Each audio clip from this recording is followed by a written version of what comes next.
les gens qui sont dans cet état de se battre entre la vie et la mort, elles sont aussi très près des choses essentielles. Dans ces rencontres intimes, je trouve une force, une puissance que je n'ai pas retrouvée sur la scène, que même en dansant dans la rue, dans l'espace public, j'ai pu avoir des petits moments éphémères, mais là, comme la rencontre elle est très intime, c'est encore plus fort.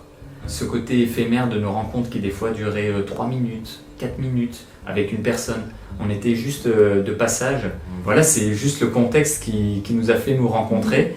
Et ben, c'était complètement l'intitulé, la cité éphémère de la danse. Et on a juste créé plein de cités éphémères pour chaque personne qu'on a rencontrée.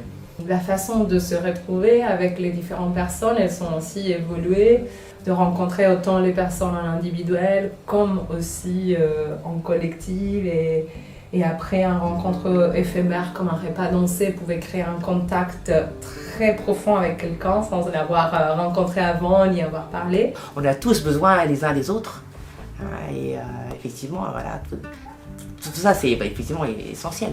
Ce que j'ai trouvé très intéressant, c'était l'expérience qu'on a eue, surtout on faisait des ateliers collectifs avec les patients et les aides-soignantes, que les aides-soignantes nous faisaient les retours de nous dire que c'était très intéressant et très agréable pour elles et pour eux de se faire guider par les patients et recevoir quelque chose de sa part, et ça a ouvert voilà, cette possibilité. Et pour les patients, bien sûr, c'était aussi très valorisant.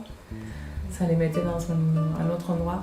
On s'est accompagnés les uns les autres, on était dans la cohésion, effectivement dans la proximité. C'est vrai que là, quelque part, on est tous acteurs, on est tous finalement voilà, un groupe qui se retrouve. Pour les personnels, je pense qu'une des choses qui me reste, c'est les voir être surprises que ces gestes quotidiennes pouvaient être aussi poétiques.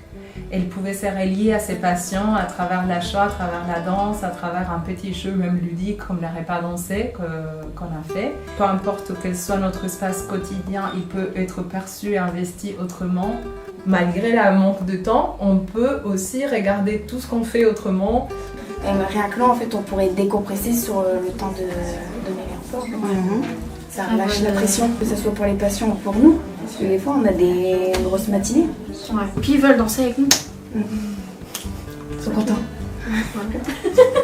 C'est vrai qu'il y a certains patients, des fois ils n'ont pas de visite ou quoi, et le fait de venir dans leur chambre et qu'on danse tout ça, ça apporte de la joie.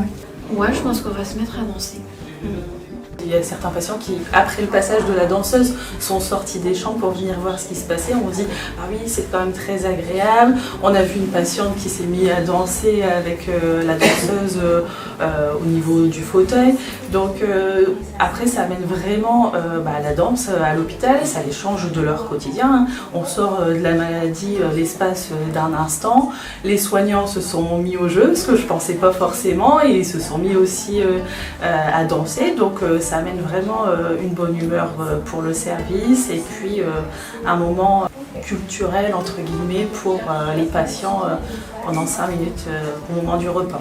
On ne peut pas nier cette évidence qu'il y a des situations, il y a des endroits en fonction de leur pathologie où ils sont réellement empêchés, mais il y a aussi eu cette chose assez belle qui s'est produite, et ça à tous les endroits. C'est comment ça nous a révélé à nous et comment ça leur a révélé leurs possibilités, mais c'est d'arriver à les faire retrouver justement cette part de possibilité du mouvement, de la sensibilité, de l'émotion, dans un cadre où régulièrement, en fait, ils se pensent empêchés. De voir les contraintes comme un espace de liberté. La plupart des personnes à qui on l'a proposé, au départ, ils m'ont dit « mais je ne sais pas danser, et puis je ne saurais pas le faire. » Et pourtant, j'ai même du mal à rester debout, je ne saurais pas le faire.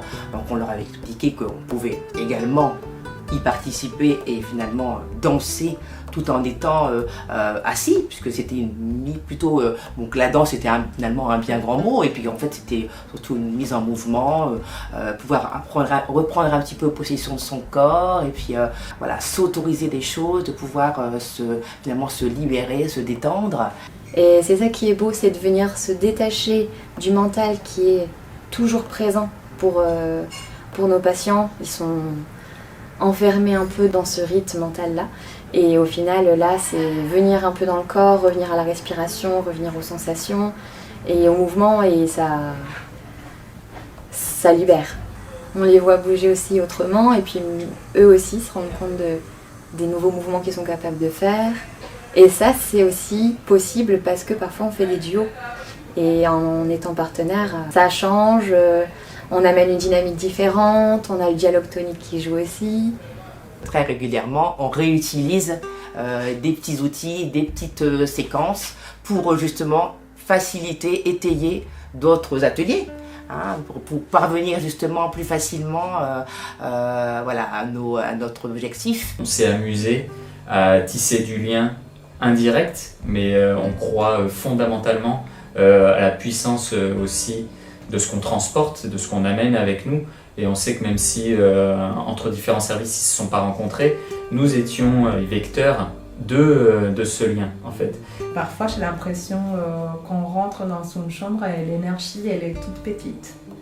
Et c'est comme si on amène du feu, du vent, de l'énergie et dans la connexion à l'autre, il y a aussi cette énergie qui apparaît et ces petits moments suspendus, des surprises et d'échanges. Même les équipes, dans leur rythme effréné du travail, n'avaient pas forcément le temps d'échanger, mais on sentait que leur passage en chambre, après notre passage aussi, les regonflait. Et ils en témoignaient. Donc ça, c'était assez puissant aussi à observer. Voilà, comme quoi l'art n'est pas séparé de la vie, au contraire. Elle peut être vraiment ancrée dans la vie, dans le quotidien, et comme un besoin vital. Il devrait y avoir une veille artistique en fait. Hop, juste une petite lumière qu'on sait qui est là, qui est présente, qui tient, et on a juste à souffler dessus pour qu'elle s'éclaire et qu'elle illumine tout l'hôpital.